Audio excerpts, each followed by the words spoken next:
Ladies and gentlemen, I think we have a new number one, and possibly even a new number two. What's up, guys? That guy with a pencil here, fact number two. Have it on me and keep it on me at all times. Another fun fact. I'm sorry. I'm gonna try to be super analytical with this chapter. As always, I'm gonna try and break it down where I can break it down where I can break it down. So, if you want to just see my raw, live, bamboozled behind thoughts, you can go a patron for as low as $1 a month, or become a member for as low as $3 a month, and you can check out the 33-minute live reaction to this very chapter. And okay, real quick, I was spoiled for this chapter pretty heavily, I'd say, pretty heavily. So I wasn't really expecting to freaking geek the way I freaking geeked the library, but I literally just said finish recording it. I literally took like a 2-minute break. This chapter's good, but of course, let's not waste too much time because we have so much to talk about. Let's not waste too much time. Let's hop right into chapter 19 of Jujutsu Kaisen Modulo. Okay. Rapid strikes. So, or rapid strides. So, we open up continuing literally right where chapter 18 left off. It is Dabura deciding, hey, I see, well, not yet. That's for later in the chapter. But I've come to understand the nature of this conflict. I know what I must do. I just gotta hit him really, really, really hard and really, really, really fast. And honestly, I think this works on such, like, you may be like, oh Lord, here goes pencil. First page with the gig is stupid dumb analysis. But hear me out. I think this works so well for Dabura because it is simultaneously an evolution of what Dabura was doing while still sticking true to the fact that he don't really know how to fight like that. Because he's been so strong, because he's been so monstrous, because he's been so devious his entire life, he doesn't really know how to fight. So of course, what is his solution when faced with something that evolved and adapted to take no damage from his big, bad, crazy, high output curse technique? Hit them really, really hard. And we see Dabura begin to build up to this really, really hard hit by dashing right past Maharaga and taking his left hand off. Now, I will say this. I'm of two minds about this initial interaction that starts the chapter off. We stay right in the action of the chapter. There's very little downtime in the chapter. I think, in universe, well, to be fair, the thing I'm about to say to like defend it is also technically an in-universe thing. Though it is technically argued like a meta-narrative thing. It really depends on something in the chapter starts acting. But this is kind of dumb. Like, Dabura, especially after last chapter, should know that interacting with Maharaga at all in a way that's not one-shotting it is stupid. Right? So it does feel a tad contrived that Dabura interacts with Maharaga without one-shotting it. He literally ends last chapter doing the big brain thing, letting the two little brain cell Flintstones in his head click, like they smash against each other. They click, they light a little spark, and that spark is like, hey, this thing adapts to me every single time I hit it, so let me not hit it anymore. No, instead he literally tackles it at a weaker speed and only takes a hand off. No duh, it literally immediately adapts to the basic blunt force speed attack, and this immediate adaptation is what allows it to survive later. I don't like that. It makes Dabura seem really, really stupid. Like I don't want to say stupid, but how do I put this? What's a more universal? Because my brain always wants to go to fighting games. Oh well, we'll just forget fighting games. Fighting in life, right? Let's say for balance sake, let's say we're boxing. Weave. You land me with a right hook. Okay, you got me. Good work. Boom! You land me with another right hook. Okay, somehow I'm still standing. I don't know. I guess I'm feeling mad durable today, mad endurance-like, even though I'd probably go down after one hit. Boom! You hit me with another right hook. That doesn't make sense. Like, right hook, I guess it'd be over here. I'm thinking of, like, right hook for my own hand, but mirrored like that. I'd be slant this way. All right. So you got 3 right hooks on me. Bam! You hit me with another right hook. Oh, darn. Man, you've been in the gym. You've been figuring out how to fight. Why'd you hit me with 4 right hooks? What should I do? Should I maybe, I don't know, go on my right a little bit? Or should I just leave my guard down and let you hit me with another right hook? Because that's essentially what Dabura did here, right? He hit, and to be fair, it's way more than 4. He hit Maharaga over and over with light. Then he sees Maharaga adapts to light. Then he realizes that Maharaga adapts to things that he interacts with that don't one-shot him. And then he goes out of his way to hit him again with the thing that he needs to hit him with in order to make sure Notably, at this point, and once again, unless there's something which happens later on this chapter, it leads to something else. At this point, the only thing that Dabura can do, his only remaining win con, he wastes immediately. That seems stupid. I don't like it, because it makes Dabura seem stupid. And I don't like characters being stupid for the sake of, longevity. However, flipping the script a little bit, I'll let it slide. I'm gonna let it. Man, when was the last time I watched a Berlizzi video? It has to be like years. I don't even think he makes Exposed anymore. I think he stopped that a while ago. Man, I don't even think I'm even something. I need to check out Berlizzi. It's been a minute. But essentially, I'm gonna let it slide because the main reason I'm assuming I'll give two things. I'll give like an in-universe, in-narrative idea that scapegoats Dabura from just being an idiot, and I'll give a like kind of macro narrative, larger scale plotting on the future kind of thing. In narrative, I'm going to assume Dabura didn't actually mean to hit him. This was just a byproduct of him building up speed and not knowing how it would work, right? Like, for example, think about it like your first time wielding, to be fair, I don't want to say that. It's just because of what's going on right now. But, well, we can make it simple. Imagine your first time throwing a ball. You have seen a ball possibly be thrown before, but you don't know the form. You don't know how exactly you're going to throw it. And all you were told was throw the ball as hard as you can. So you threw the ball as hard as you can. You didn't mean to break the window, but you broke the window anyway, right? Because you didn't know your own strength. You know how fast the ball's going to go. You didn't know the angle's going to go because you just threw the ball as hard as you can. That's essentially what Dabura's doing here. He's never even bothered to try and move at light speed. So as he's desperately trying to figure this out, of course, he accidentally interacts with the thing he wants to use it on. So thusly, he ends up giving up the game early because of a lack of experience with what he's specifically doing. That's like the in-current, we'll give this excuse to make me not think Dabura is a dumb, stupid head. Macro narratively, or like on a grander narrative scale, I'm assuming the reason Maharaga needs to get this adaptation around start is because if he didn't, he'd die. Like, no sure. In fact, we're gonna break because there's so much analyzing in this chapter. We're gonna get real meta real quick. This would kill him. Look at how much of Maharaga's left. And we do know for a fact, as long as the majority of Maharaga's body is destroyed, especially a Wild Raga, we literally see this, as long as the base full alabaster mass of Maharaga is destroyed, gone entirely, the wheel can still remain, and it doesn't matter. You don't actually have to destroy the wheel to destroy Maharaga, you do need to destroy Maharaga. We know this for a fact, because 15-finger Sukuna doesn't actually destroy the wheel. Even with Furnace, even with his highest AP attack, when he literally launches it at point-blank range, and then the thermobaric explosions go off and everything, doesn't matter. Doesn't matter at all. The wheel's just fine. We literally see Sukuna walk back and throw it. Like, it's that irrelevant. But Maharaga's gone. It did despawn. It was wildly summoned. Death Binding Vow, all that. Presumably Death Binding Vow. This, that, and the third. Mega literally thought he was going to die. So, there's that. If Maharaga did not get this adaptation, he would have died here. That's why he needs to get it. So, there's that. But the reason I say, okay, I'm okay with that, and I can use that little internal narrative excuse for Dabura just not knowing what he's doing just yet, and not in like a stupid way, but in like he's never done this before, so of course when the first time he does it, he makes a mistake. Because that's how most things work whenever you do things for the first time, unless you're super prodigious, which, Dabura certainly is super prodigious.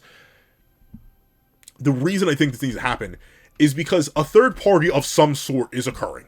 We already see a certain third party show up at the end of this chapter, but we have a third party appearing. And technically there is another third party, or a fourth party technically. He's only had one panel throughout the entire series, but technically he does still exist. And all that is the case for where I personally believe that Gege doesn't have the gall. Call me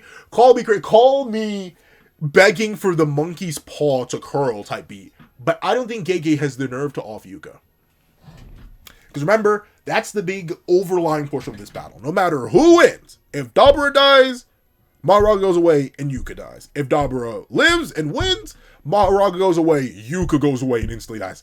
I don't think Gege has the nerve to boom Yuka, and I also don't think Gege is going to break the laws of their narrative by having, one of those two outcomes happen.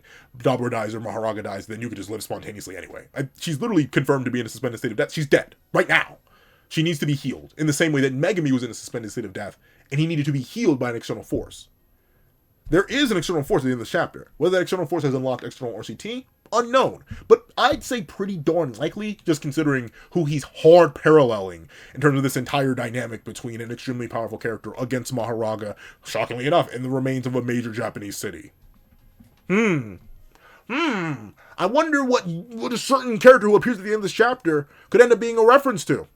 I wonder how they could interfere. I think they, or Mahito, for all my Mahito munchers out there, they could interfere and save Yuka's life, because I don't think Gege has the nerve. So that's why Dabura needs to be a little bit stupid here at the start, tag Maharaga at the beginning, and get away with it on the macro narrative sense, because Yuka needs to live. Maharaga dies here, Dabura kills him too early, Yuka dies.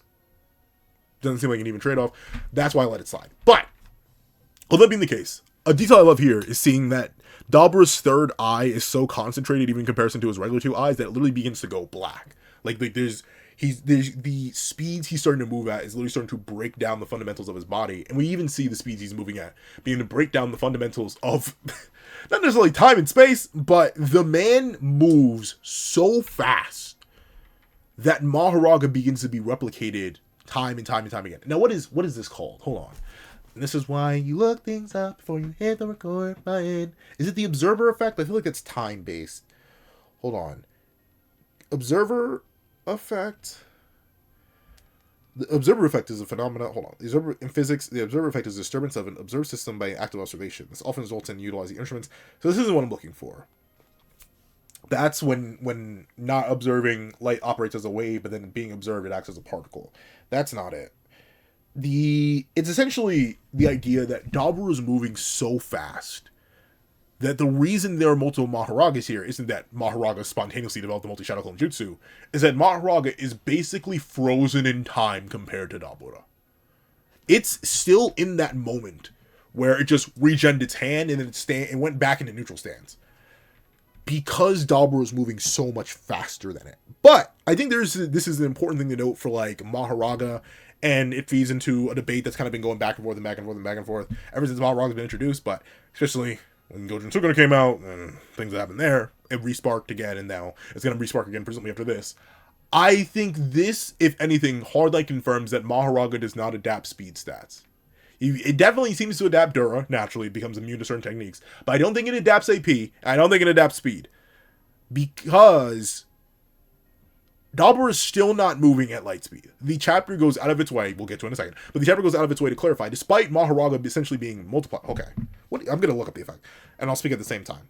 How well this will work, we'll find out. But, essentially, Maharaga is stationary, Maharaga is stationary relative to Dabura, despite being hit by light attack after light attack after light attack after light attack after light attack after light attack. If it did adapt stats, it should be able to at least keep up with Dabura doing this, but it doesn't. It is still so drastically outsped that it's not even moving at all.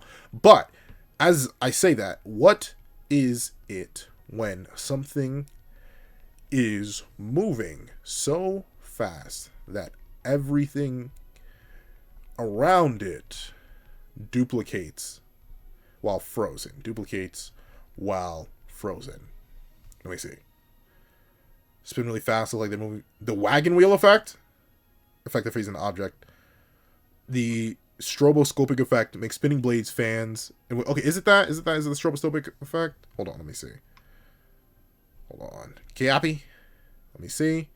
Then we're gonna paste. But at least to me, it goes to show the stroboscopic effect is a visual phenomena where continuous motion appears slowed, stationary, or reversed when illuminated by rapid, intermittent light pulses, a stroboscope, and similar intervals. So I think that's ultimately what Dabura's doing here. Maharaga is essentially experiencing the stroboscope effect, and he's being repeated over and over and over again, despite presumably being in motion, or like Dabura's. It's weird, because Dabura's the one who's moving this fast, so technically you think there'd be multiple Daburas and then one singular Maharaga for there'd be multiple instances. Regardless, it's a cool effect to show how fast Dabura's moving, and it proves, at least helps prove the idea to me that it is true. Maharaga does not adapt speed stats, or else to be able to keep up with this somewhat, especially after 4 going on 5 adaptations, but it literally can't. It's stuck in place. And the reason I think this is so important, and why this confirms that Maharaga doesn't adapt stats, is because Dabura's been using light, he's been using his light constructs, and Maharaga is not able to react to a Dabura who admits himself here, more, closer to light. He's still not even moving at light speed himself. He wants to get closer and closer, but he's not moving at light speed. So Maharaga not being able to react to this at all, and in fact being repeated multiple times. I feel like the stroboscopic effect is not the one I'm looking for. If anyone knows the effect I'm talking about, I know it's a thing. Please let me know. I don't know why. I'm so stupid. I can't remember what it is right now. But a detail I like about this panel in particular is you can literally see the stress that's being placed on his body here, specifically through his third eye. You see the veins that like crackle and begin to break down on his third eye specifically, because he's moving at a pace that his body's never anticipated before, never acted at. And very specifically, an interesting detail about Dabura's speed here, I think next evolution form that we'll see if he develops in the next couple chapters, I think Dabura isn't moving his full body at the speeds that he wants to, considering what we'll see go on in this chapter. Because we see Dabura, he lunges in, and he pulls back for a kick, right? He reaches the speed that he's comfortable with, and then he gets right beside Maharaga. Once again, Maharaga is looking where Dabura was, because Dabura's just that much faster than him. Not even Maharaga and Dabura are nowhere near the same speed tier. So, if you think Maharaga can adapt stats, or if you think all Maharaga's a uniform, this means that Dabura could do this to literally any JJK character. Including a certain Gojo, considering Maharaga was at least able to perceive them. Was he able to keep up with Gojo? Not entirely, not even when it was Meguraga. But if you think, or Magunaraga, like, or Tsukuraga, that one was barely able to keep up with Gojo, but was still able to perceive him and somewhat react to him, though that was heavily brain damaged and heavily nerfed. And same thing with Sukuna, even, well, to be fair, that was a 15 figures. Like, you may be able to give some excuse, but Dabura is clearly multiple, like, I'd say darn near a tier, like 2 tiers above Maharaga in speed. And he reels back with the kick, and we see him specifically begin to burn, almost as if he's experiencing re-entry. If you didn't know, or if you don't remember, whenever something from outer space enters our atmosphere, even if it's not from outer space, even if it's an Earth-based thing that's coming back into the atmosphere, it lights on fire. It's moving so fast that the air literally catches flame against the object. It bursts into flame. And we see Dabura's foot begin to undergo the same thing because he's moving so close to light. Essentially, air itself begins to collect around Dabura's foot and begin to seal it in there like a tight saran wrap. And we see that Dabura admits, it burns, it's heavy. And we have the narrator declare, the closer he gets to the speed of light, the more air behaves like a solid rather than a fluid. And with that being the case, I initially read that, I was like, wait, what? Because air doesn't operate like a liquid in our world, but technically it kind of does. If you think about it, it's just like a really thin liquid. Because, you know, air is all around us. If you ever, like, I'm not sure if you, yeah, I can see it. You guys can hear that, right? My hand moving through the air. Technically, that is us moving through a liquid of sorts, just a very thin liquid. And it's harder for us to move in water because it's more particles to move around. But at the speed the Dabura is moving, air cannot dodge out of the way in time like it dodges out of the way from my hands. And it begins to get heavy. It begins to seal him in. However, Dabura, the absolute madman, sees the laws of physics and says, yeah, I don't think so, Buckaroo. And says, but I don't care. I've got to catch up to the warriors. And I love this image here. He literally shatters the air itself. Where characters like Maki, Toji, Sukuna, Higuruma, they all can grasp at the air. They can all double jump. They can all manipulate it and find that surface. Dabura literally moves so fast while infusing himself with light that he doesn't just reach the surface. He doesn't just touch it. He doesn't just break into the particles. He shatters them. And it is through that shattering that he lands a devastating kick on an unexpected Raga, causing a flash. Now, a couple things here. It is interesting that only his foot undergoes this. You would think that Dabura's whole body would move in uniform. Like, I don't know. When Usain Bolt was running at 28 miles per hour, it's not like it was just his feet. His whole body was also moving at that speed. But Dabura seems to operate differently. All the pressure seems to be concentrated on his foot. Meaning that Dabura's feet and his kicks may be at that speed, and he can also just travel generally at that speed. But only a part of his body will experience the backlash of actually moving at that speed, which is unironically actually a really good thing, considering if it was his full body, then he would immediately atomize himself. But speaking of atomization, the flash here is interesting. He lands the kick, he seems to break through the air itself.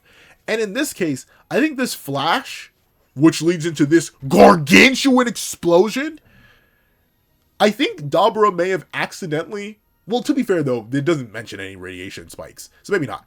But at least to me, this almost reads as Dabura literally shattering the atoms before him with sheer speed and force, causing a nuclear explosion, essentially. That's why it flashes. But of course, you could just argue Dabura's imbuing his foot with so much light. Once it finally makes contact with Maharaga, it literally hits against him and then basically explodes outward. And this Flash, which stands on the top of the building, which is weird, I will admit, the Flash is in a really weird position, because you know that Maharaga should at least be on the ground, considering we see it, you know, standing on train tracks, or at least right next to train tracks. So unless the Flash is meant to take place behind the building, or if this is layered weirdly, or like it's meant to be over here, something like that, the Flash happens at this point, and then it just viciously annihilates everything. And at first, I was gonna be like, well, you know, maybe this isn't that impressive. It's like a pulverization feat, and Gojo and Sukuna can do this too. Gojo and Sukuna can do this too. Yeah, they can. With what? With what? What can they do it with? What? Getting close. Tell me. What can they do it with? Oh, yeah. Unlimited Hollow. Yeah, Gojo's, that's not his domain expansion. Well, Sukuna can do it, with his actual furnace. At the full 200-meter range of potency. Oh, that's when he can do this. And it ain't just pulverization. This page makes it look like pulverization at first, because you can see all the buildings seemingly somewhat intact. But we see, as Dabura gets blown back by the force of his own kick, and rolls and woods to a stop, he digs his nails into the ground, looks up, dripping in sweat from the heat his body has produced by moving through air at that velocity, and sees the wheel entirely unscathed. So, this definitely goes into the idea of, hey, is Dabura at this point pretty much top one? I think speed-wise, like, you have to get real, like, I'm not going to say disingenuous. You're just going to have to wiggle your toes in a bit of a strange way. You have to wiggle them fingers and get a little bit freaky with it. And the reason I say that in particular is because no one else was literally moving like this. And it seems like, to some degree, real physics apply. But you could argue maybe it's just a travel speed thing. Maybe it was specifically because he infused himself with light. Because, like, the only real concrete light speed feat in the series in terms of reactions, they're, like, technically two. You could argue Yuki's black hole in Kenjaku's reaction to that is light speed, but at the same time, she's literally explaining what's happening as she does it. And we know that Kenjaku can't even react to her grab, and obviously that wouldn't really make sense. If he was, like, light speed plus, he should be able to dodge it. And then Sukuna's feat isn't the Kashimo trying to palm him at close range as Megata. The Sukuna feat that I would use if I'm, like, trying to wiggle some toes and get Sukuna up to that, like, FTL tier is him talking faster and aiming faster than the EM wave that Kashimo fires with both hands can reach him. So, like, that's technically also a light speed feat. But at least from what we're seeing narratively, right, it seems like Dabura is established to be the fastest. Even moving at relativistic speeds, not actually at the speed of light, he's meant to be the fastest. It is his speed, which equals speed or acceleration times force. Acceleration times mass equals force. He's essentially abusing that here. And obviously Gojo and Sukuna never abuse it in the same way. The reason I gave so much emphasis to the idea that Gojo can do this with his ult, or Sukuna can do it with his ult, literally atomize all the buildings around them. The reason I say they can do it with their ult is because Dabura doesn't need to ult. He just does this. He just does this on command. And once again, with Maharaga being so far behind, specifically if you interpret all the Maharagas as linear, all as the same being, basically, then there's no one who really survives the blitz into one tap, except for Gojo because of Infinity. And even then, he has light for that, if you think light bypasses Infinity. He could just light him down. So it's real unfortunate. But of course, we see Raga be like, why would you do this to me? Do you know how much this hurt? Now I gotta come back and flex on you. And we see that Dabura goes, man, why did I tickle its toes first? Why did I do this? He essentially thinks to himself, maybe it's easier for him to adapt to a simple brute force than some complex curse technique. This is getting frustrating. And I do like that. I like that Dabura immediately realizes his mistake, for one, right? The idea that, oh no, I blunt force tickled him. He's probably going to resist that. Like, he thinks about that. And two, I do like that ultimately, in spite of the euphoria he will go on to admit feeling in literally the very next page, I do like that he's annoyed, that he's frustrated, right? Like, as fun, and I do believe it is fun and important to be challenged in life, right? I think that is a very important thing, no matter what the field is, no matter how you do it. I think it is very important to have some sort of challenge going. I do like that Dabura is now feeling frustration for the first time, being like, man, oh, this thing just go down. Like, it is, it is extra concerning, obviously, naturally, because, you know, their whole life is on the line. But at the same time, I think it's very human, I'd say, to run into a wall that you've never really expected to before, and then just be annoyed, being like, this is getting frustrating. I'm like, for a fun example, I stream every Friday 8 p.m. EST over on Twitch that got the controller, and there was very specifically, I think it was called Clockwork Dancers. There's specifically a boss in Hollow Knight Silksong, which I'm currently playing through right now. I'm very far behind, but I'm playing through that game right now. And there's a boss in there that legit had me nettled. It rustled my jimmies. I was just flat out annoyed. And notably, it was a very easy boss. It was a very easy boss. I'm just Buns. Me, yes, that guy with a pencil and or the controller. I, yes, am just booty butt cheeks on occasion.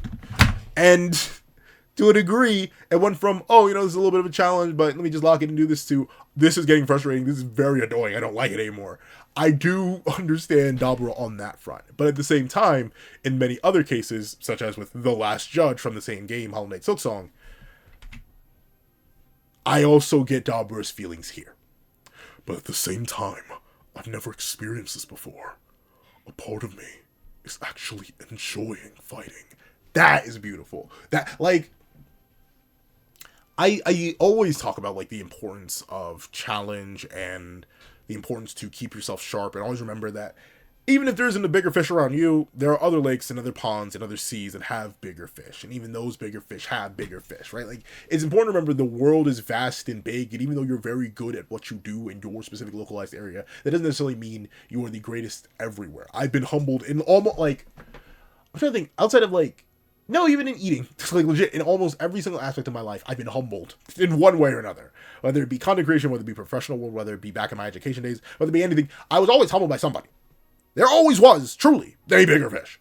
And ultimately, that challenge, except for, like, things that I couldn't really control, like, I can't help that my body doesn't wish to sleep for the recommended 8 to 10 hours on occasion. Like, sometimes people will beat me on that just because my body refuses to do so. But in terms of those things that you actively choose to do and those things you are actually good at, I don't know about y'all, but there's something that is infinitely more satisfying doing those things when knowing, at least in that moment, that there is someone on your level or better than you. There is something that hits different when you are faced with a challenge and you're convinced you can overcome it, but you know you need to lock in. And that's what Dabura's experiencing right here in the face of Maharaga. Who you can see isn't smiling right now. He's like, that boy Dabura can move at near light speeds? I better pull a Kizaru and get out of here. I'm kidding. I better pull a Green Bull and get out of here. But very specifically, Dabura's nature shifting slowly but surely to truly enjoy fighting rather than be annoyed with it and fearing it itself or getting frustrated with it as he did in the past. Beautiful. So human in the way that we experience struggle, and depending on the type of person you are, you can experience struggle and never want to deal with it again, or you can experience struggle and then seek more of it.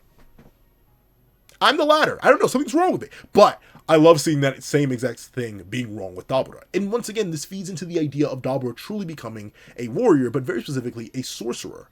This is maddening. This is mania-inducing. The idea that Dabura's life is on the line and he's in danger, and despite how much he's evolving, he still isn't able to take Maharaga down. All of that speaks strong testimony to Dabura's slowly but surely actualizing and developing madness.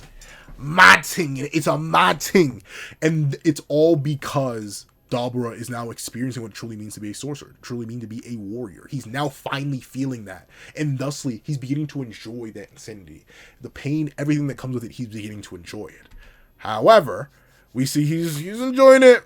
I'm not going to say a bit too much, but let's just say he's having a real good time. Man takes time out of the battle mid-fight to start fantasizing about that big, juicy, beefy, strong, no eyes having, throbbing, pulsing, muscle-built creature. As he says in his own head, I want to fight more. I want to fight better. I want to be reborn to a version of myself I don't even know. And that, I don't know, man. Like, obviously, I'm not a fighter. I'm not a warrior. But there is always something ever eternally satisfying, at least for me. I'm not sure if any of you agree with this, but at least for me, there is always something beautiful and mentally and sometimes scary about the idea that the you of today will not exist a year from now. Like, literally, physically, and possibly mentally. Like, you will be a fundamentally different person a year from now than you are today. You'll be in a different position, you'll have a different experience, you'll be older. Like, there's so many things that are different. And that, to some people, scares people, but at least to me, it excites me. The idea that I can do something over and over and over and over and over again, and I can become stronger, I can become better, I can become greater. I can take the previous versions of myself and overwhelm them and surpass them in ways I never could have dreamed of. That is so exciting. And I'm happy that Dabura is getting to experience that. You can see the euphoria on his face. You can see even just the, like, almost the smile here, the wistful look in his eyes as he looks into Maharaga's non-existent eyes. It's just beautiful to see Dabura get to experience that passion, that love, that grace that comes from finally enjoying and desiring more of what you're good at. For any of my artists out there, for any of my people who play video games, for any people who do really anything that they love and enjoy, or even especially something that you didn't initially love and enjoy at first, but you came to, that is what Dabura is going through right now. I think that's very beautiful. But speaking of things that Dabura is going through right now, that's a foot. Not just any foot. That's his foot. And we see that ultimately, as he started having these very detailed, meaty, juicy, let's just say interactive thoughts with Maharaga, he, the full-grown man he is, begins to throb a little bit. Maybe a little bit more than a little bit. He's throbbing. His meat is pulsing. And we see that naturally Dabura is in a bit of agony as he looks down at his foot and is like, ugh, this is getting in the way. Maybe I should just cut it off. And that is, once again, true testament. I do genuinely wonder, man, what were the Discute like? Because for a guy who doesn't like fighting, and for a guy who probably took, like, serious damage for the first time in his entire life, and hilariously enough, that serious damage came from he himself, I just realized out of the marks from last chapter that he got, or the other cuts he had, they remain. So that's a unique thing. Maybe it was a subconscious awakening in RCT, or likely gay, you forgot. But, with it being the case, it is very interesting to see someone like Dabura, someone who isn't really all that built, at least mentally, for combat, be so willing to just sack it all. Well, obviously not at all. He's still going to fight Leslie. But, like, who is Leslie? Where did that come from? See, this is what I'm doing. See, sometimes I get into a flow state when I'm speaking, and then a random name will drop. Do I know Leslie? I actually don't know. But, with it being the case, I'm shocked he's so willing and ready to just cut the limb off. And I think that speaks to the ways of Discute culture, where, like, if it's a hindrance, get rid of it. It doesn't matter.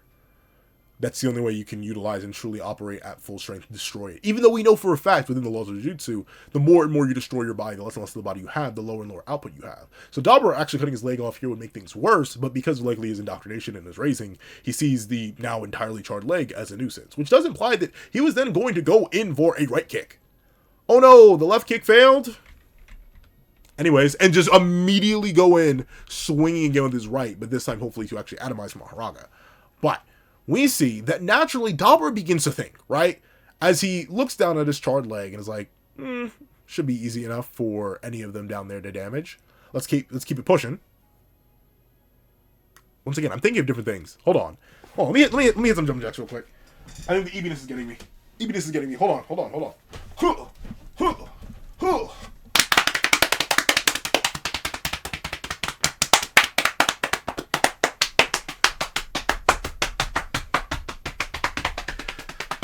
I'm sorry. Uncle's old. He just ate. He's tired. And to blow his nose in a little live reaction. But, with it being the case, I don't know who Leslie is. I don't know who I'm talking about down there. I'm mixing things together. We see Dabura look down at his foot. His foot is heavily damaged. And before he goes to cut it off, he thinks about, how painful that'd probably be and how he doesn't want to do that. And he realizes something that he kind of been paying attention to, but not really. As he asks a simple question. Can Earth's Jujutsu even heal people? Now, I will admit, I do wish that we got either some more Discute or just general Sumerian lore here. I do forget. I know that the way they call cursed energy is Royuluka, right? Or Royuluka, something along those two. So, I wish their Jujutsu had a specific name. We know the difference between, we know the Sumerian or Rumelian equivalent to, really no, it is a Sumerian. We know the Sumerian equivalent to a sorcerer is a warrior. We know that cursed energy is warrior loca, but notably Dabura does not speak in any of his native tongue terms. He just goes with the earth terms. And I get it, it does make sense for the audience to just have the earth terms, but I do wish that Dabura spoke more in his cultural tongue. I know everything's being translated for us and in narrative because of Maru and Cross, but still, it would be nice to see. However, he does bring up a good question. Can Earth Jujutsu even heal people? They offered some special medical treatment when Modulo and Cross got hurt. Something that doesn't even exist in Sumerian Jujutsu.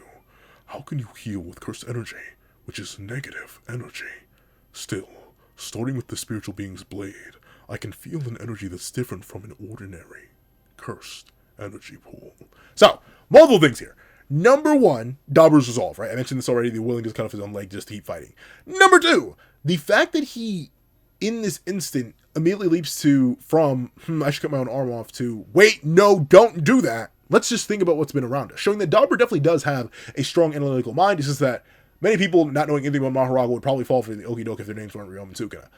Second, or maybe third, I do like the hardline confirmation. Well, like is a strong word, but I do find it interesting, the hardline confirmation that in the end, right? I did jump jacks, I did everything. Starting with spiritual beings, blade. I feel. Oh no, the fact that you can sense positive energy. That's the thing you can do. For some reason in my head, I always thought you couldn't sense positive energy. I thought it was like meant to be like a blackout spot. No, you can still absolutely see it and interact with it. It doesn't matter. Positive energy is still energy at the end of the day. And I do love how Dabura pays attention to every little thing. The idea that they wanted to heal Modulo and Cross. The idea that any of the Sumerians needed healing. The idea that there would even be a case. Brain. Cease. But what was I saying? It was something to do. Something that doesn't exist in Sumerian Jujutsu. How you heal with.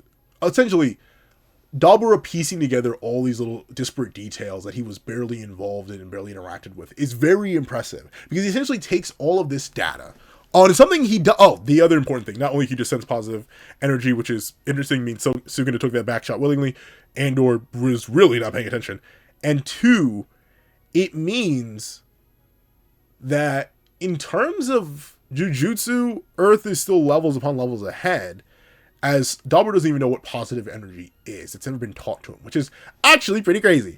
And we see that Dabura, the ultimate Giga Super Mega Next Level Prodigy, who would be a greater prodigy, or is a greater prodigy than even Yuji, Itadori, and Ryoma and Sukuna, and literally everybody, Dabura Kadoba, with a loose idea based on sensing a type of blade a cursed spirit had, or not cursed spirit, that a Shinigami had, by sensing its blade, the offers of treatment, never actually seeing the treatment, not actually knowing what RCT is, none of that. Very specifically, all of that teaches him RCT. Hold on. That's it. I gotta do more jumping jacks. I'm actually getting. Hold on. We're gonna do it on camera. Hi. It's me. We're gonna do jumping jacks so I don't want to fall through the floor. Get the blood pumping. Come on. Come on.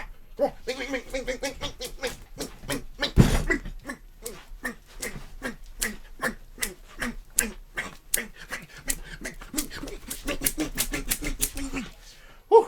Alright. Come on. We're EP, but we're not that EP. But essentially, Dabura's cracked. He has the most potential in the verse. He figured out RCT without even knowing what RCT was. He sensed positive energy and figured out what it was. Need I remind you, Teen Gojo, the Prodigy Man to end all Prodigy Mans, knew what RCT was for years. Not days. Not hours. Not months. Teen Gojo knew what RCT was for years. And he couldn't figure it out. We don't know when Sukuna learned RCT. No your clue. But we know someone who has possible potential equal to Sukuna. Yuji Dabura. It took him switch training to figure out RCT. Even when it was constantly used on his own body. Dabura, never having even interacted with it. Because notably, note with the reference panel, where he's like, still, starting with the spiritual being's blade, I can feel an energy that's different from ordinary cursed energy. He didn't even interact with the sword properly. It's likely that Maharaga very quickly switched it to the cursed energy, not just keeping it on positive energy. He got a whiff, a taste of an interaction with positive energy. Doesn't know what it does, had loose inklings of it, and on the fly, after charring his leg by spontaneously moving at relativistic speeds, he figures it out. This is more potential than Gojo's Collateral. It just is. It just is. It's more potential than Ryoma Tsukune. It just is. Dabura is the most talented character we've seen in the entire verse. He is. The only thing that would make him even better is if he could figure out how to do Curse Technique Reversal. Possibly merging Curse Technique Reversal and a regular Curse Technique. You know? Something like a Hollow Twilight, if you will. If he could hypothetically unlock that. Who knows? Because the man is moving crazy. He's moving crazy. And we even see he's moving so crazy that Maharaga itself, just like last chapter, was scared by the aura. It's like, ain't no way, bro. Ain't no way you just did. Ain't no way you just did. What am I fighting? Maharaga's like, oh man, when I tell you it feels so good to be invested in Dabura, bro. It feels so good to be invested in Dabura. I really just thought about the fact that I just did a whole punching montage, bro. Can't wait to see that clip get taken out of context. But would it be the case, even Maharaga's like, what do you mean I need to fight this thing? He's a monster. And we see that Dabura literally, he kicks his foot around. He flops it. He's like, well, butter my behind and call me a blueberry space biscuit. I see.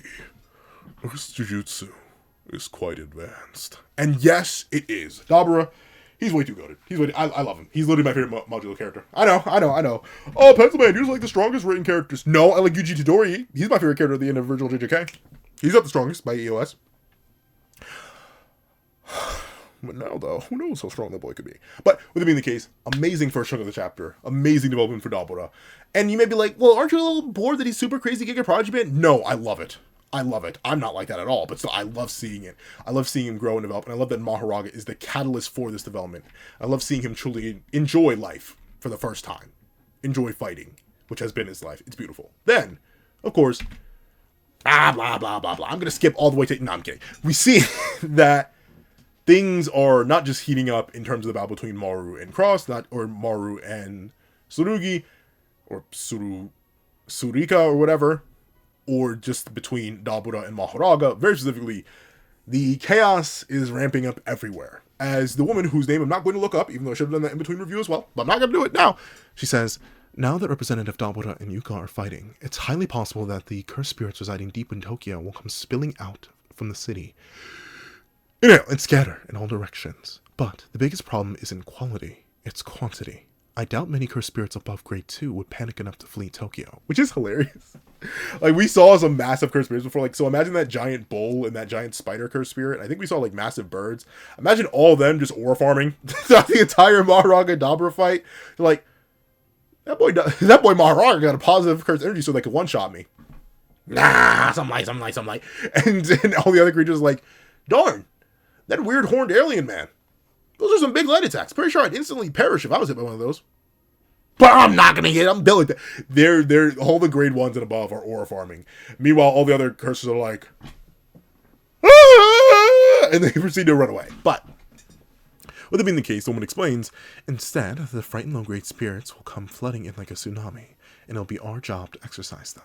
We've designated an additional 10 kilometers beyond the uninhabited zones in the prefectures neighboring Tokyo as evacuation areas. So, this is a real rough scenario, right? Ultimately, as good as it was to place the battle for Dabura and Maharaga, were realistically Yuka and Dabura, but really Dabura and Maharaga. As good as it was to place in the middle of Tokyo, yeah, naturally, cursed spirits are still beings that want to exist and want to survive, and while the barrier is there to suppress them and like give them an inclination to stay inside the barrier, yeah, if I saw the massive embodiment of humanity's darkness running around with a positive energy sword or just the stats to do what it's doing, and also the gargantuan light beam man, I would also run away. So I do not blame them for running away. But naturally, cursed spirits, trouble, danger. Remember what this whole conflict is about, though. The difference between how humans and Remelians view cursed spirits. As we see the one explain, we've also adjusted the barrier surrounding Tokyo so that it'll redirect cursed spirits towards the ocean as much as possible. Still, it's important to stay sharp and do our jobs properly. I'm assuming this is the ocean here. Like this, essentially they've reinforced the barrier around here, and then they've lessened the barrier presumably around here so they can all rush towards the ocean. But with it being the case, she is leading the charge right now. This does seem to confirm that Usami never did recover in time. That boy is still down, down, down for the count, as it is this woman leading. They're both grade 1 sorcerers, but clearly she's the one in charge right now. And we see that she does have a rather noble mission, as she says, let's limit our casualties only to Yuka, for her sake too. Puts up 2 fingers and essentially declares the mission a go. And then we get to see Osuki, who says, okay, let me look at this woman's name. But essentially, Osuki goes on to say, there's no guarantee that the Earthlings are going to abide by the Discunte rules for duels. We need to make sure that they don't interfere with Dabura's fight. And that is definitely an interesting, it's a true point. It's a true, I do definitely look at him a little funny though, because like, getting ready, do you sense what's going on at all? Like are your senses off or something? What characters have you seen so far? What characters have you seen so far?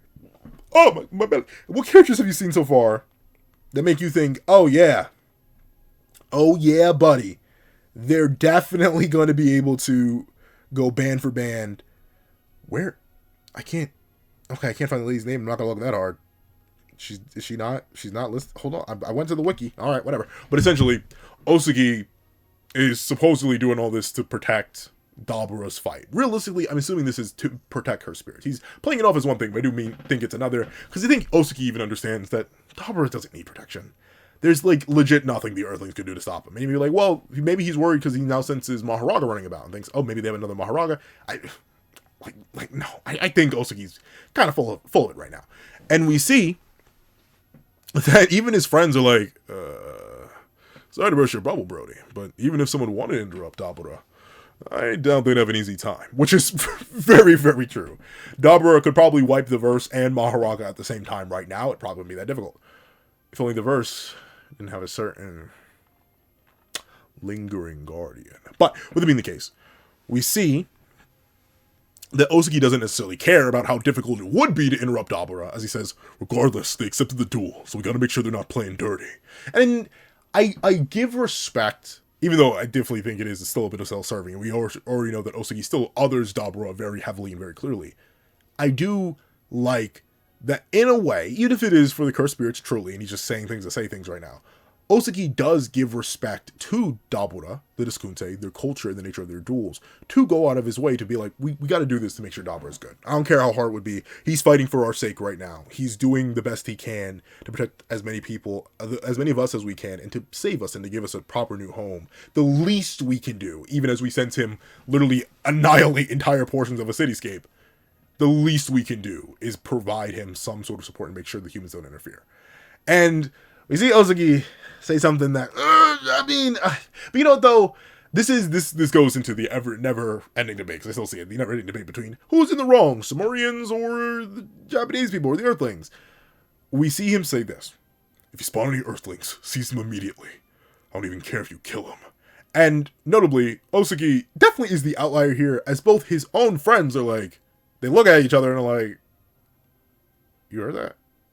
Is Brody tweaking? As they say, come on, man, there's no way that's... And we see Osuki say, they're the ones who made the first move in her cross.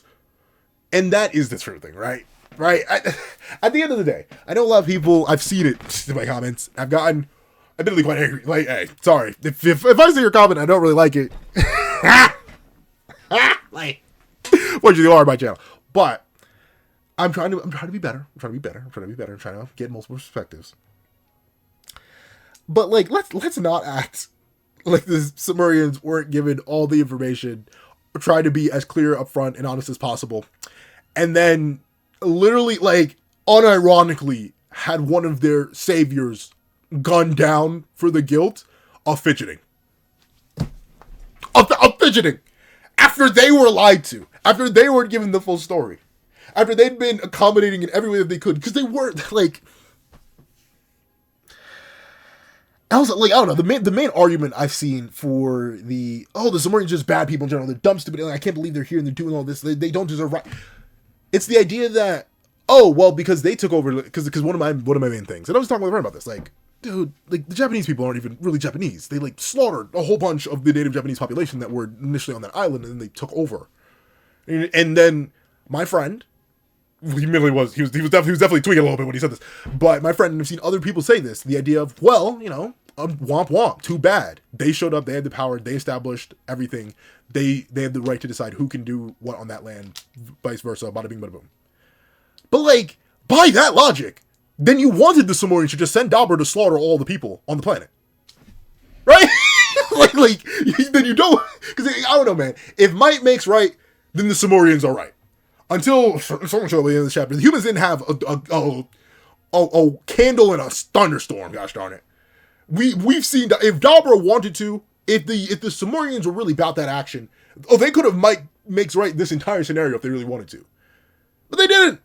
They played it slow. They were nice. They were cordial. They tried to do everything by human terms, by the limited information humans gave them, and now we're gonna get mad at them after one of their saviors was shot for the guilt, like that's like I can't like, and I'm shock horror. I'm human, so like I get the natural predilection to side with humanity, but I'm still sitting here like, and once again, I definitely will admit that I got multiple things playing in favor for me, aligning more with the Somorians than I do with the specific group of people. If only for that one. Look at the color of my skin. Do you know how many of my own people, and even not even now it's really happening to everybody, which it's unfortunate, but I'm glad everyone's realizing that, hey, state-sanctioned violence is still not good. But do you know how many of my own people have lost their lives over nothing, when they hadn't done anything wrong but exist? That's what happened to Cross. He got shot for existing. He was reaching for his weapon. Come on, how many times have we heard that in real life? Right. So I'm not fully getting mad at Osuki for like tweaking a little bit. And notably, it's just him that's tweaking a little bit. I still think the Somorians are, if they are in the wrong, they are barely in the wrong. If the rebellions are in the wrong, they're barely in the wrong. And you'd be like, oh, but the whole curses thing. And I do agree now. Seeing Osuki's willingness to slaughter people, it is definitely highly possible. And as many people pointed out, and this is the point that I saw in previous comment sections, and now I do fully agree with, yeah, there's way too many times in human history that people who are of a certain belief system or are heavily faithful in certain some things slaughter en masse. Heck, it still happens today. The amount of people of certain faiths who use that faith as an excuse to lord over, dominate, and slaughter en masse, it's very true. Still true. The idea of just giving up Tokyo in its entirety to the Sumerians when they could possibly be influenced by the curses, just start attacking en masse. Yeah, it's bad. That is a possibility that should be more heavily considered. And that is true. So the conversation is indeed more deep than just giving the Sumerians Tokyo. Maybe build a program that's based around integration, build a program that's based around connection, and see, essentially take it one step at a time. Build it slowly. That should have been what did happen. But then, of course, humanity shot Cross, and then a lot of my faith in the side of humanity just it dips out the corner. But all that aside, we see that as Osuki and friends are wandering around the Tokyo buildings, presumably, a few feet away from Maharaga and Dabura tweaking out, presumably barely sensing anything that's going on, we see that a certain person says, "Come on, man, just take a whiz against the wall and get it over with." And we see that another person says, "Shut up, Ultra's better than that." And the guy says, "They're still running water here anyway, so it doesn't matter either way." And we see the other sorcerer say, "It's the principle of the thing," which, I mean, like, I get what he means. But when you gotta go, you gotta go. Alright? And what you gonna do? You gonna ruin the suit? You gonna ruin the fit? You gonna ruin the fit? That thing don't look cheap, buddy. That thing look clean. I don't think you wanna ruin the fit. But, with it being the case, we see humans and Zamorians encounter each other, and naturally, due to the bad blood and the natural reasoning, remember the whole core of this battle is a fundamental difference about how cursed spirits and the land of Tokyo should be treated and distributed. So naturally, encountering each other in this high stakes, in this high tension scenario, immediately has both sides on guard. We see Osuki go to raise his weapon, and we see, I don't think this guy got a name, we see this guy raise his sword and go, as Osuki goes, "Earthlings!" The guy goes, "Somorians? What, I gotta take a whiz? Why?" And a beautiful time is upon us.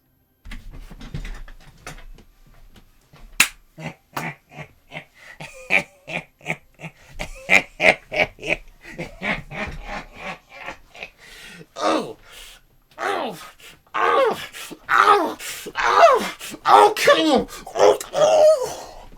A certain someone has popped up all big, thick, tall, juicy, and hooded up. You know, he ain't washed that hoodie in 68 years. He smells like garbage, but he's looking like meat.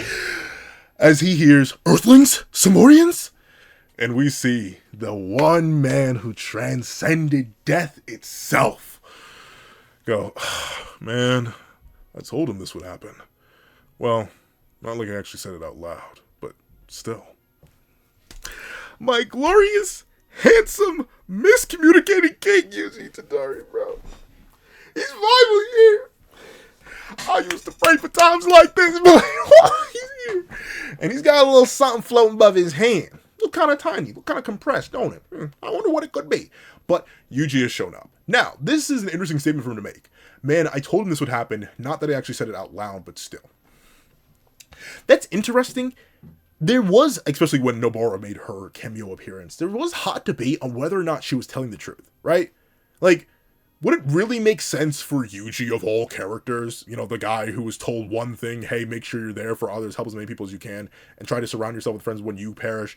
Would it really make sense for him to abandon all his friends? Initially, I was like, oh, that feels a little bit out of character, I don't like it. But then a lot of people point out, you know, Yuji was naive. He was but a baby boy, right? Like, he didn't really have the experiences and the suffering that he would now, at this point, 68 years later, himself, all the same as all of his friends have aged and died around him. So, there's that. But also, there's the idea that maybe Yuji just told Nobara, hey, if they ever come asking you for where I am, just don't tell them. Don't tell them. Let them figure it out. I'll take care of the things they need to take care of, and I'll still come take care of you. I don't know. And that, you could argue that was me and a bunch of other Yuji fans huffing copium on the idea that Yuji would never really abandon his friends. He may just want to be left alone. But it is interesting that he essentially predicted that this conflict would occur. He understands something that is fundamental to the world of Jujutsu, and I think it's very important for Yuji's whole thematic role and what role he's going to play specifically in Modulo. But it's the idea that Yuji, better than anyone else at this point, likely understands that the cycle of curses, the cycle of hatred, the cycle of negativity is infinite. It will never stop. As long as humans still exist, and even if the Samorians did not exist, there would be conflict. The Samorians appeared this year. Curses have been growing and rampant inside Tokyo and rampaging and fighting about, and sorcerers have still existed well beyond the fall of Sukuna and Kenjaku and all that, even the fall of Tengen. The cycle of curses, the cycle of Jujutsu, is something that cannot be broken. It's very much, it reminds me of the cycle of Rukth. I'm not sure, I don't think I'm saying it right, but the cycle of Rukth, I'm not saying it right, but essentially Magi and its whole cycle. And ultimately, that story, in a way, was breaking away from fate and destiny, right? And, like, literally shattering it and giving everyone true free will. That's what a lot of that story was about. But JJK is not necessarily a story about breaking away from fate, but rather learning to live with it and doing what you can inside of it. And I think that's what Yuji means here. Man, I told them this would happen. Not that I actually said it out loud, but still. Yuji's very existence, him being an eternal embodiment of curses and cursed energy and literally the cycle of human, not necessarily the cycle of human hatred, but just the endless nature of their world. Yuji being a living embodiment of that, his very existence should have told him, and should have told them, even without him saying it, that this would happen. But now, since he didn't say it before, because, you know, Yuji, my glorious, amazing, legendary king, he's wonderful, but, you know, he does still struggle with communication, he raises up an orb. And we see that Mino presumably hears the conflict as well, and goes, what the heck are they doing? And he runs up, and hears, whap. And naturally, upon hearing that, he looks on and is like, wait, you're? And there are two words said. Two simple words. I know you may have heard these words before. Piercing blood. And suddenly, from this tiny orb, right? Like probably an inch by inch type build orb. Look at the orb, not even bigger than the tip of one of his fingers. With the one statement of piercing blood. Boom! It fires, bursting through the doors of the glass doors of the building, and splintering into what? 1, 2. Wait, hold on. Let me see. Let me just count from the base. 1, 2, 3, 4, 5, 6, 7, 8, 9, 10, 11, 12, 13, 14, 15, 16, 17, 18 separate piercing bloods, all from this individual tiny blood splatter, tears through the building, and then immediately, in a straight showing of Yuji's insane cursed energy control at this point, he not only splits it into all these different pathways, 18 separate pathways, but he then goes on to tag each individual differently in unique ways. He pierces the leg of one of the Samurians. He pierces the side of another, immediately disabling them. He disarms and pins down this swordsman sorcerer. He then cuts into two sides of this other swordsman, or this other sorcerer, and even Osugi, who's barely able to dodge, is confused as he asks, "What the heck is that?" as everything gets blown apart. And we see that Yuji, he's grown just a little bit, I'd say, as he blows out every single window in the building, right? I counted, 18 earlier? I mean, do I even bother to get 1, 2, 3, 4, 5, 6, 7, 8, 9, 10, 11, 12, 13, 14, 15, 16, 17, 18, 19, 20, 21, 22, 23, 24. Someone can count it. I'm not counting it. He's probably the strongest. He's probably like, all he needs is a speed feed, bro. All he needs is 1 feat of reaction to Dabura, and he's bullying everybody. He needs that in DA. If we get this Yuji DA, I think it may genuinely be Rapidoodle Doos. If we find out this man is an open barrier domain, it may just be Rapidoodle. Like, he may just be the strongest that there ever was, as he literally whaps his hands together, cleans them off, and asks a simple question. Jeez. Too much? And Mino goes, "Yuji Itadori!" And that's where the chapter ends. Dog. He was holding back. One singular convergence orbit did all this. All of this. Let me get a little bad with you real quick. I was spoiled on Yuji Itadori's return. I wish I wasn't. I was just the live reaction. I wasn't spoiled, but you know why I was spoiled on Yuji Itadori's return? Because I made a statement that I still think holds true. That EOS Yuji doesn't really have range. I think EOS Yuji, in terms of like Industry JJK Yuji, doesn't have any range. He can't throw dismantles. He can't use piercing blow on his own. He can't do anything on his own range-wise. So he's kind of buns. Against anyone who has even the slightest range advantage against him, he kind of gets bullied. Unless you assume he truly just scales to full body, full power Sukuna. He just blitzes and one-taps everybody, which I see some people say. I don't think so. But now, Modulo Yuji. Someone in my comments over on the other place knocked on my wall and was like, "Hey, you know that range issue that Yuji had? Doesn't have that anymore." And that's spoiled that Yuji's coming back for me.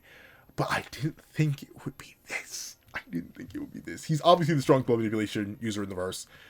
If he is still holding back, which clearly seems to be the case, he has some of the best range and diversity in the verse. He has some of the most attack variety in the verse, just based on how many times this thing splits. And he's still holding back. I just need a speed feat. I legit just need a true, proper speed feat. I need to see him fight Dabura. Does it make sense for him to fight Dabura at this point? No, but I do think he needs to go save Yuka, right? I hope he's unlocked external RCT. I hope he's unlocked open domain. And I will... Here's one thing I must do. In fact, hold on. Hold on. Let me do this. This is for every single Modulo Yuji hyper. And I was one of those people being like, well, there's no real incentive for him to get so much more powerful. So I don't think he actually will. Let me do this. Let me see. Is that visible? Hold on. Let me just... I read out a whole apology for him, but I ain't got the time for that. Let me just do this. I bow my head in apology, and I apologize for investing everything into Dabura stocks, even though they're paying off well, and I've literally bought 15 houses off of them. I should have been able to buy 30 houses if I also invested more into Yuji Itadori stocks. I expected him to be strong. I did not expect him to be this strong, and he's still holding back. My deepest apologies to everyone who invested, and I'm happy that you are living in your 37 different mansions. Thank you very much. But yeah, the chapter's worthy. Let's not play these games. Let's not even play these games, bro. Yeah, the chapter's worthy. Of course, it's straight gas. Yuji's return, Dabura's evolution, the utilization of Maharaga for Dabura's evolution, the conflict between humanity and the submarines that is the foundation for this entire battle. Yuji's reappearance. It's just perfect. It's I don't know, man. Like, if I feel bad for anyone who's not reading Modulo, bro. Like, genuinely, I feel bad for anyone who's not reading Modulo. It's so peak. But, guys, if you don't always end this video, please leave, instead of Return of the King, because, I mean, it's supposed to be at this point, might as well be king. Leave Return of the Prince. Why not? Leave Return of the Prince in the comment section down below. I want to thank you so much for watching. Please remember to leave a like, share, comment, and subscribe. Make sure you hit that link to notifications so you don't miss out on any videos like on the channel. Also even have a Patreon down below. You support me for as low as $1 things like exclusive videos, early content, and more. You'll also now become a member of the channel for as low as $3 a month to get the same perks and more. Some of those perks include the live reactions to every series I am to review, including the 33-minute live reaction to this very chapter and all previous chapters of Modulo and all future chapters of Modulo. And on top of that, you get your name listed at the end of every single video I produce. If you are a $3 member or a $3 patron or higher, you get your name listed and read aloud at the end of every single video I produce, on top of all the previous perks, and on top of the early ad-free access to literally every single video I produce. You get early ad-free access to all videos produced for the second channel, that got the reaction, link in the description down below. Feel free to go check it out. It's a wonderful time over there. 45 minutes to 2 hour long reaction videos where I break down everything just as in depth as I do over here. And on top of that, I am, and this is definitely gonna be a debatable thing, because I don't, like, admittedly, as much as I do love the patrons and members, but I don't want to overflood the channel with content. This is a debatable thing, but possibly for patrons and members in the future, I'm probably going to start doing, like, exclusive quick reviews over there. Like, when I say quick reviews, I mean super quick reviews, possibly, like, 5-10 minute things of other series that drop weekly, like your Gachiakutas, like your Danadans, like your Shinobi Unicard. Like, essentially anything that I would be covering, but I don't want to because, like, they're only 7 days in the week. Like, those weeks, I'll probably cover their patrons members as well. That's the thing I'm going back and forth on. I've asked them in the live reaction. I'll get there because it's on that, whether or not they'd be cool with that. So, that is also possibly a perk you get as well, becoming a patron or member. And on top of that, on top of that, if you want to just support your boy for the one time, 5 beans, 25 beans, 5 beans for a short video, 25 beans for a long video, link to my Ko-Fi's in the description down below. But now, I want to thank you so much for watching. I hope you guys have a wonderful day. This is, Twitch it down below. Dago the controller, link down below. But now, I want to thank you so much for watching. I hope you guys have a wonderful day. This is Dago the Pencil, writing off.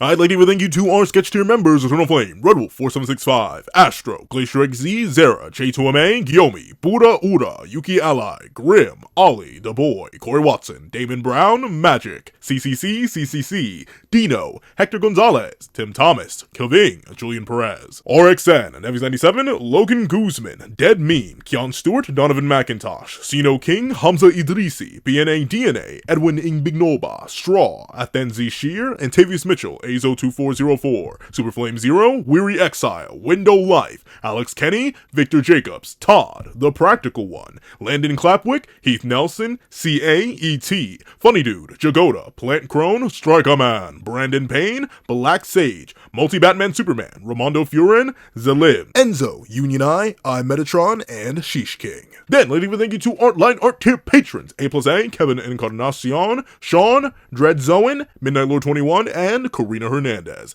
Then, ladies and thank you to our Ink Tier members: King RTX and Shrimpo the 4th Shrimp 06, along with Zom. And then, ladies and thank you to our Digital Art Tier members: J Warrior, AZ Void, and Valden Nissen. Then, ladies and thank you, final thick juicy thank you to our Colored Art Tier patrons: Joaquin Munoz and Joaquin Munoz.